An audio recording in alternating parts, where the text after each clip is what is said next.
you go. Hello. Hello. Tagal na hindi nagbablog. Kamusta? Gusto lang namin kayong isama kasi for the past 6-7 years, I think. Anyway, for the longest time that we were here in Canada, ngayon lang kami nagka-chance to really go out and enjoy Canada. Knowing na citizen na kami and all, we are fully legal, passport holders, blah blah blah. In fact, na-miss out na nga namin yung mga freebies of going to other province, enjoying Canada itself. Pero ngayon, we had a long weekend coming, so we will be traveling. Hindi mo na namin sasabihin ko saan, pero it's a long drive. Actually, chinek ko yung GPS. It's gonna be 18 hours straight, So, those 18 hours, most likely marami tayong pagkakwentuhan. Kaya dito kami ni Miss Barurot. Kakain muna kami before we start the long drive. We already left our home, pero in the middle of the first 1/5 of the travel or first 1/8 of the travel, dumaan muna kami, pit stop, kain, kape. It's gonna be a long night. So, hopefully we'll see you in the journey and you will know kung saan kami pupunta. Alright? Abangan nyo, just tuloy nyo lang panood dito, then makapagkwentuhan tayo ng matagal. Alright?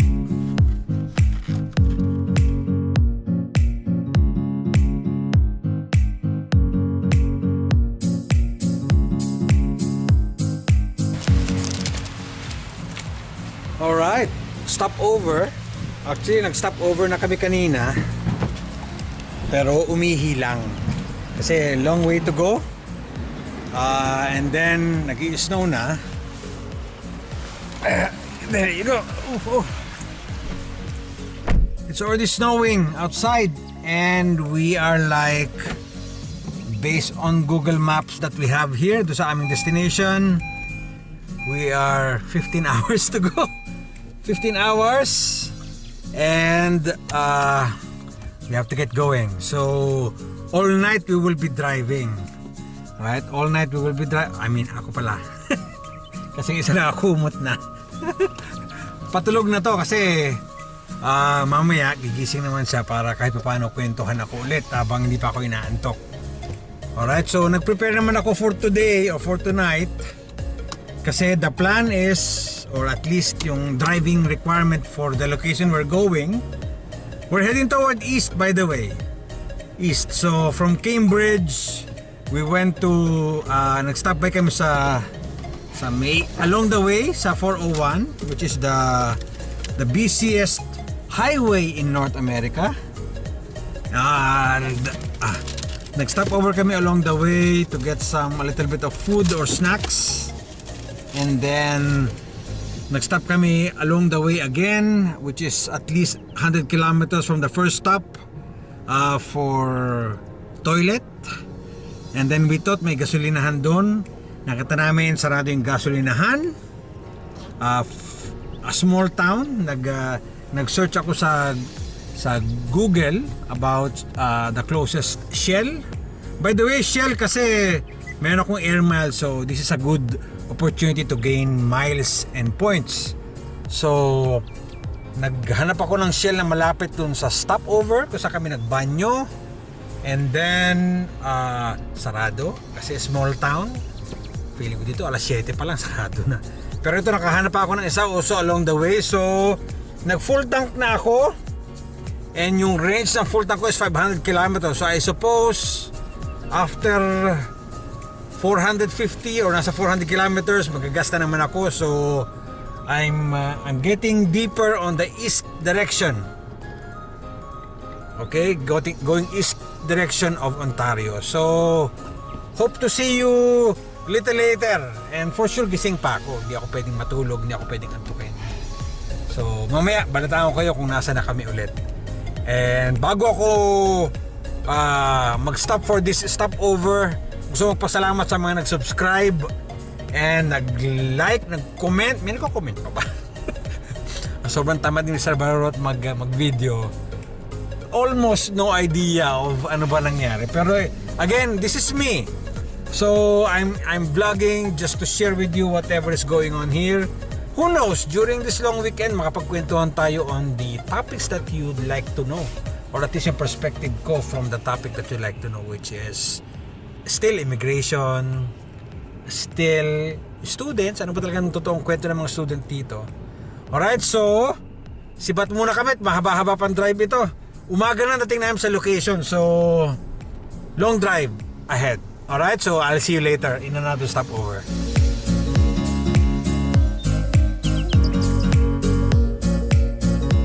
Good morning. Naglalangis na yung ulo ko, so sabihin puyat na. And we're still on our journey. We're almost halfway in our journey east of Ontario. Basically going east, further east actually.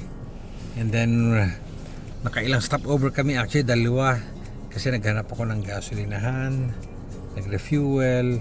Ang mahirap pala sa ganitong biyahe ng madaling araw is pag magpapagas ka, mahirap kasi marami dito sarado, totally sarado. May nakita ko isa credit card lang, so I was able to do that. And then right now I've been driving for almost 14 hours na. 14. So I've been awake for more than, wala pa naman, siguro mga 22 hours na akong awake. So dangerous yun. Kaya ito, actually si Miss Bardo tulog ko. Galipahin natin ko. So nag-exit ako sandali from the highway, and then we will just leave the engine running kasi nag-i-snow pa rin naman. Hindi na kasi lakas kanina nang malapit sa Toronto. Pero ito, nag-park kami sa may parking ng Tim Hortons along the highway lang sa ruta namin. And then siguro mag-sleep ako, mag-nap ako for 1.5 hours siguro. Enough para lang matanggal yung pupungas-pungas kong mata. Alright, so I will take a nap and then we'll get back on the road a little bit later. I don't know kung liliwanag na or what, pero I really need to take that nap para mas safe kami on our drive kasi we still have 9 hours left. So medyo bumagal kami kasi nga may mga stopover about fuel and food and all and washroom. Pero again, nap is important para sa driver. Alright, so I'll see you later and tutulog muna.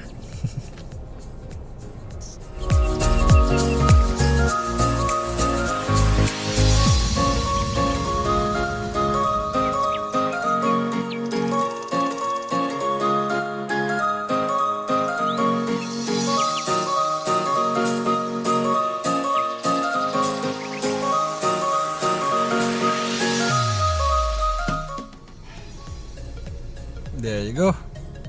Maliwanag na. So pwede na. Naka 1.5 yata ako natulog na nap. So from here mag-freshen up lang muna ako. Sukli ng kaunti. Sisanita kami sa may Tim Hortons along our journey. Actually dito kami sa Quebec City. Sinabi ko na para alam nyo where we're going. So may 9 hours pa kami left to be on our actual location, our first stop of our long weekend. So yung boses ko iba pa, mag-freshen up ako, and then si Miss Barot nag-went in sa Tim Hortons just to freshen up also. Ako, okay na ako muna ng ganito, bili ng kape, a little breakfast, and then proceed for the next 9 hours. 1.5, I think it should be okay. Na-clear up na ako.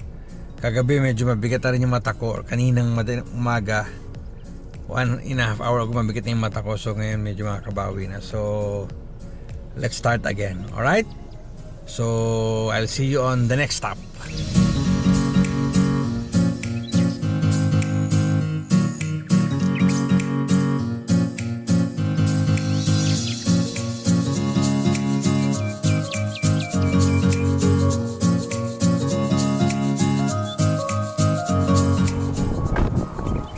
Yes, gas pit stop here in Quebec, Rivière du Loup. Hindi ko alam anong tawag nila, pero yan, saka magtatanggal ako ng mga tawag yung tartar. So natin yan. Parang sakaling lumiko. So sa sobrang haba ng biyahe, ito na nag-build up. Iba nga nag-yelo na eh. Meron pa kaming at least 8 hours, 6. Madami pa basically. Ngayon kita mo, naglalangis na ako. Ano? Yak. Nanigas na oh. Putik. So from here, drive ulit kami, ano? So magtatanggal lang kami ito, nagpagpag na si Miss Barurot, rent a car. Mamaya ko kwento kung bakit kami nag-rent a car. Alright, so see you. Malamig.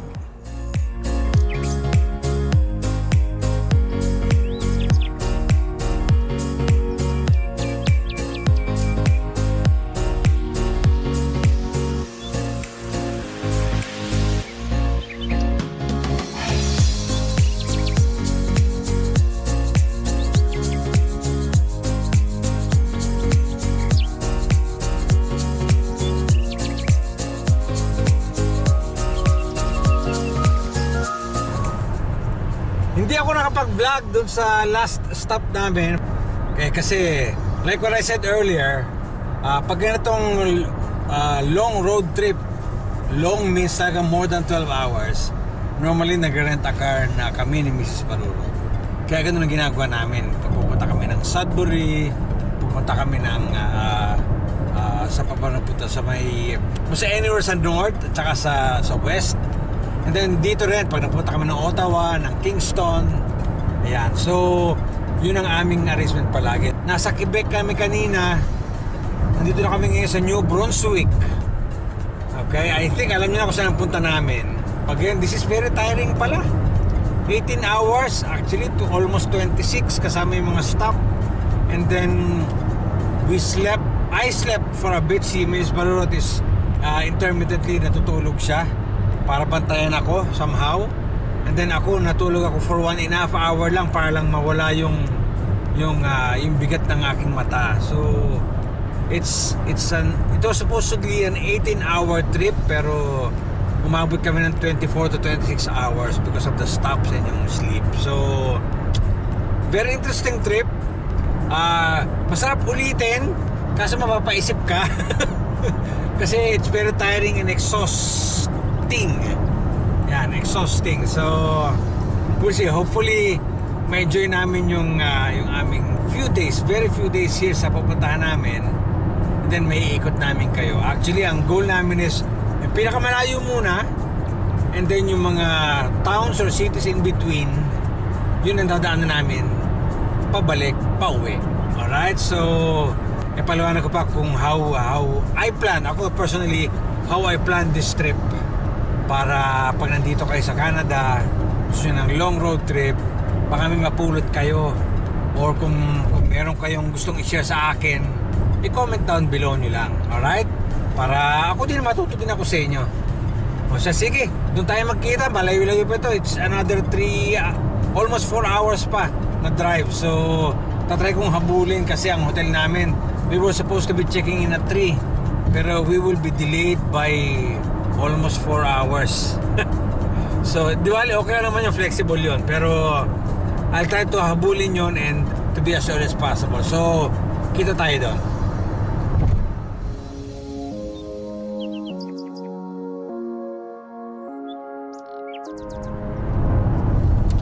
Yan, so hindi na namin kayo pang ilang stop na ba natin to, dear? Tanda mo? 1, 2, 3. Malamang pang-4 na stop din. Kasi every time nag-stop kami, I'm refueling eh. So and washroom, syempre. Ibig sabihin, 4 na beses na tayo nag-washroom since yesterday. Yeah. Oo, wala man ako naalala kung umihi kami sa gilid ng kalsada. Anyway, so ito ang aming last stop for this journey. Last pit stop, let's put it that way.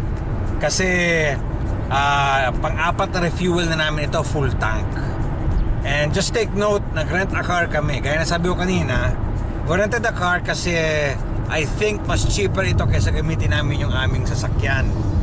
Sasakyan namin is an SUV, mas malaking makina, mas malakas sa gasolina.